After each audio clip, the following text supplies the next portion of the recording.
ప్రభువును ఆరాధించు నిమిత్తము మొదటి దశలోనిక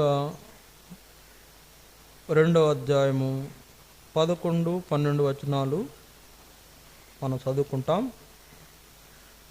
మొదటి దశలోనికలకు రాసిన పత్రిక 2వ అధ్యాయం 10, 11 వచనాలు మనం చదువుకుంటాం.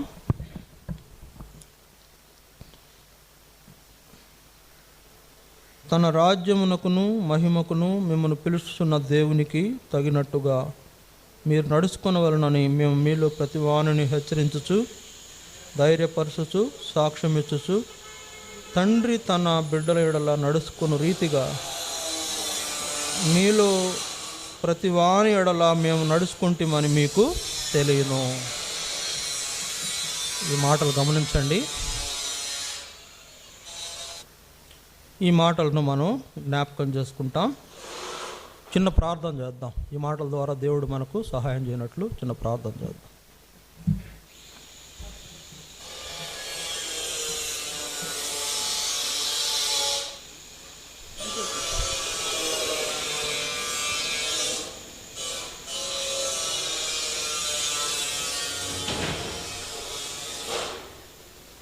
ప్రేమగల తండ్రి, పరిశుద్ధుడు అయిన దేవా, నీ స్తోత్రాలు.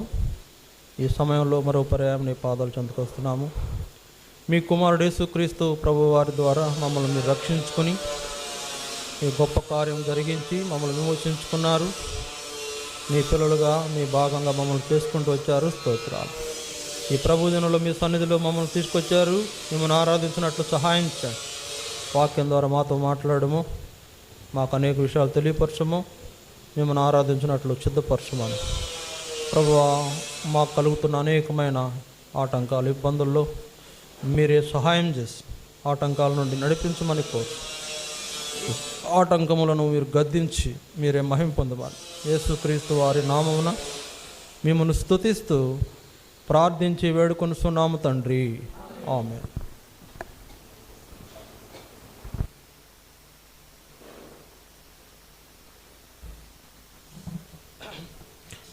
ఇక్కడ రాయబడిన మాటలు చూడండి. తన రాజ్యమునకును మహిమకును మిమ్మును పిలుచుచున్న దేవునికి తగినట్లుగా మీరు నడుచుకొనవలెను. కనుక దేవుడు తన రాజ్యమునకు తన మహిమకు మనలను పిలిచాడు. ఈ మాటలు మనం జ్ఞాపకం చేసుకుంటే, తన రాజ్యమునకును మహిమకును మనలను పిలిచిన దేవుడు మనలను తన రాజ్య వారసులుగా చేసుకోవటం కోసం మరి ఏం చేశాడు? మన జీవితంలో ఆ 10వ వచనంలో చూడండి. 10వ వచనంలో, ఆ పైన వచనం 10వ వచనంలో, మేము విశ్వాసులైన మీ ఎదుట ఎంత భక్తిగాను నీతిగాను అనింద్యముగాను ప్రవర్తించుదమో దానికి మీరు సాక్షులు అని చెప్తూ అక్కడ అనేకమైన విషయాలు వారి జ్ఞాపకం చేస్తున్నాడు. మిమ్మలను తన రాజ్యమునకును మహిమనుకును మిమ్మల్ని పిలిచిన దేవుడు. కనుక మేము మీకు బోధించిన విషయాలు ఏంటంటే, తన రాజ్యానికి మహిమకు మిమ్మల్ని పిలుస్తున్న దేవుడు. తన రాజ్యానికి మహిమకు చెందిన వారు మనం, ఈ లోక సంబంధులం కాదు. అందువలన ఈ లోకంలో మనకి లోకం తగింది కాదని, ఎల్లప్పుడూ ఆనందంగా ఉండే లోకము దేవుడు మన కొరకు నిర్మాణం చేస్తున్నాడు. ఎల్లప్పుడూ ఆనందంగా ఉండే లోకము, ఆనందించే లోకంలో మనము ప్రవేశించాలని ఆయన యొక్క ఉద్దేశం. అందుకని ఏం చేశాడు చూడండి. కొలస్సీలకు రాసిన పత్రిక, కొలస్సీ 1వ అధ్యాయం 13, 14 వచనాలు చూడండి. కొలస్సీ 1, 13, 14.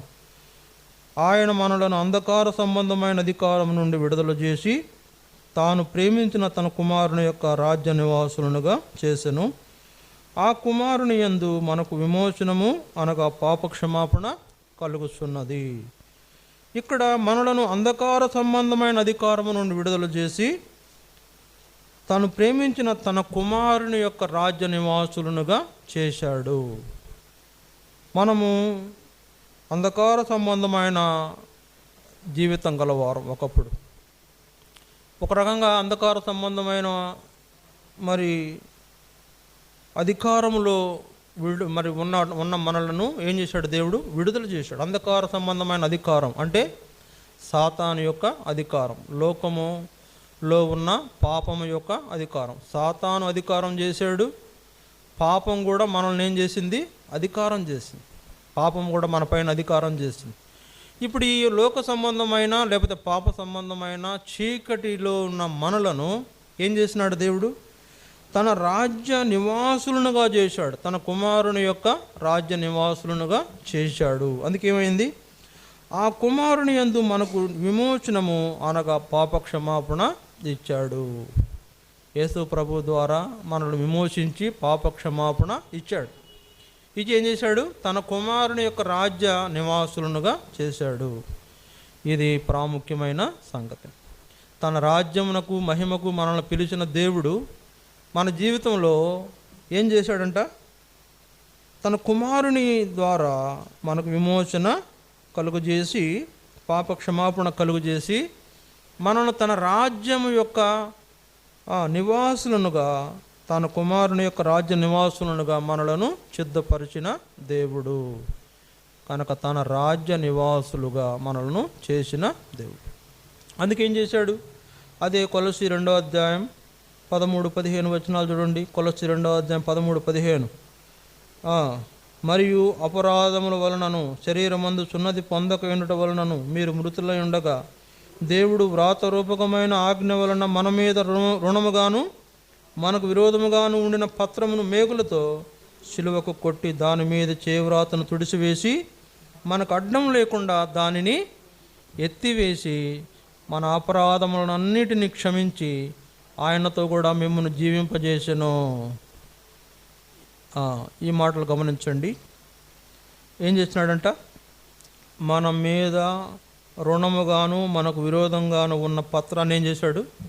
అపరాధాలను, పాపాలను, శాపాలను వ్రాయబడిన పత్రాన్ని ఏం చేశాడంట? చిలువకు మేకులు కొట్టాడు. కనుక వ్రాయబడిన పత్రం అంటే యేసు ప్రభు కదా, చిలువకు మేకులు కొట్టబడిన యేసు ప్రభువే కదా. యేసు ప్రభు పైన మోపాడు మన యొక్క అపరాధాలు, శాపాలు, పాపాలని మోపి ఆయన చిలువకు మేకులు కొట్టి మనల్ని ఏం చేశాడు? దాని మీద ఉన్న చేవ్రాతను తుడిసివేసి మనకు అడ్డం లేకుండా దాన్ని ఎత్తివేసి మన అపరాధములన్నిటినీ క్షమించి ఆయనతో కూడా మనలను జీవింపజేసిన దేవుడు. కనుక తన రాజ్య నివాసులుగా చేసుకోవడానికి మన మీద ఉన్న పాపాలన్నీ కూడా చిలువకు మేకులు కొట్టి మనల్ని విడిపించి తన రాజ్య నివాసులనుగా చేసిన దేవుడు. కనుక ఈ అనుభవం మనకేం జ్ఞాపకం చేస్తుందంటే, మనము ఆయన రాజ్య నివాసులం, తన రాజ్యానికి సంబంధించిన వారం. ఆయన రాజ్యానికి చెందేటట్లుగా మనల్ని దేవుడే సిద్ధపరిచాడు. ఆయన రాజ్యానికి చెందేవారుగా దేవుడు మనల్ని సిద్ధపరిచాడు. కనుక ఇప్పుడు మనం ఏం చేయాలి? ప్రభువా, ఈ లోకంలో నా జీవితము జీవిస్తున్న, నీ జీవితం జీవిస్తున్న నేను ఈ లోక సంబంధమైన జీవితం వలన నాకు ఏ విధంగా మేలు కలుగదని నాకు నీ రాజ్య సంబంధిగా, నీ రాజ్య నివాసునిగా నన్ను చేసుకున్నావు అని మనము ఆరాధించాలి. చూడండి, ఈ అందుకనే హెబ్రీ పత్రికలో రాశారు. హెబ్రీ పత్రిక 11వ అధ్యాయం, హెబ్రీ పత్రిక 11వ అధ్యాయం 38వ వచనంలో చివరి వరుస, 38వ వచనంలో చివరి వరుస చూడండి. అట్టి వారికి ఈ లోకము యోగ్యమైనది కాదు. అట్టి వారికి ఈ లోకము యోగ్యమైనది కాదు. ఎట్టి వారికి? విశ్వాసులైన వారికి, దేవుని పిల్లలుగా చేయబడిన వారికి ఈ లోకము యోగ్యమైనది కాదని మన కోసం ఏం చేశాడు? ఒక రాజ్యాన్ని నిర్మాణం చేశాడు. అందుకని యోహాను సువార్త 14వ అధ్యాయంలో ఆ మాటలు రాశాడు. యోహాను సువార్త 14వ అధ్యాయం, యోహాను సువార్త 14వ అధ్యాయం ఆ మాటలు గమనించండి. యోహాను సువార్త 14:2 వచనం. నా తండ్రి ఇంట అనేక నివాసములు కలవు, లేని ఎడల మీతో చెప్పుదును. మీకు స్థలము సిద్ధపరచ వెళ్ళుచున్నాను. నేను వెళ్ళి మీకు స్థలము సిద్ధపరచిన ఎడల నేనున్న స్థలంలో మీరును ఉండులాగున మరలా వచ్చి నా యొద్దనున్నటకు మిమ్మల్ని తీసుకొని పోవుదును. కనుక మన కోసం ఏం చేస్తున్నాడు యేసు ప్రభు?